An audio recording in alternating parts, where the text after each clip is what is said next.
छौड़ी सुने बंगाल बहाली कमर हिलावे तो हाली हाली कमर हिलावे तो हाली हाली कमर हिलावे तो हाली हाली हे के छौड़ी सुने बंगाल बहाली कमर हिलावे तो हाली हाली सब छोड़ा छै रंगदार कुछ ऊपर चाहिए। अरे शांति बनाए रखें प्लीज, आप लोग लफड़ा नहीं कीजिए, अभी तो प्रोग्राम शुरू हुआ है। यदि छोड़वा के मूड बिगड़ताओगे सके जबे पगोटी चलाइताओगे जरा ने डर के तार छोड़ाइताओगे दुनु फूलला फूलवाला फूलाइताओगे फूलला फूलवाला फूलाइताओगे छौरा कहीं जरा ने डर के तार छोड़ाइताओगे फूलला फूलवाला फूलाइताओगे।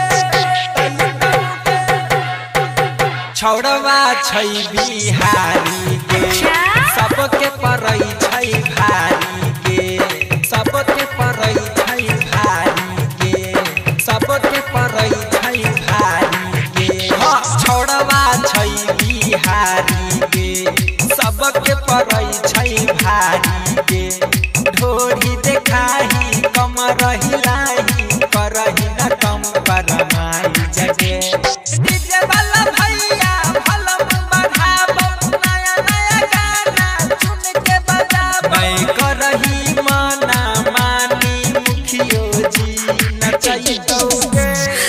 अरे भाई लोग शांत हो जाए और शांति बना के प्रोग्राम देखें, प्रोग्राम का आनंद उठाएं।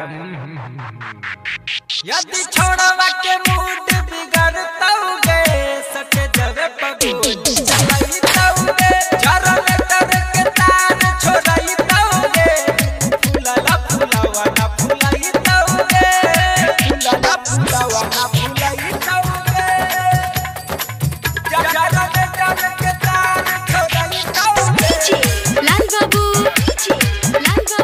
फूलला फूलवाला फूलाइताओगे। तोरे पर छै नाच गे नई करही तू लाज गे नई करही तू लाज गे नई करही तू लाज गे तोरे पर छै नाच गे नई करही तू लाज गे तोरा देखे खातिर अइलै गाँव घर के समाज गे देखा रही बबल के आपन लू फेरू होते विकास के साटाबू धुक धुक करई छै जन लागई सीज होइतौगे। अरे आपस में आप लोग लफड़ा नहीं कीजिए, कृपया प्रोग्राम का आनंद लीजिए। यदि छोड़वा के मूड बिगड़ताओगे सके जबे पगोटी चलाइताओगे जरा ने डर के तार छोड़ाइताओगे फूलला फूलवाला फूलाइताओगे क्या? Raghavendra recording studio Samastipur.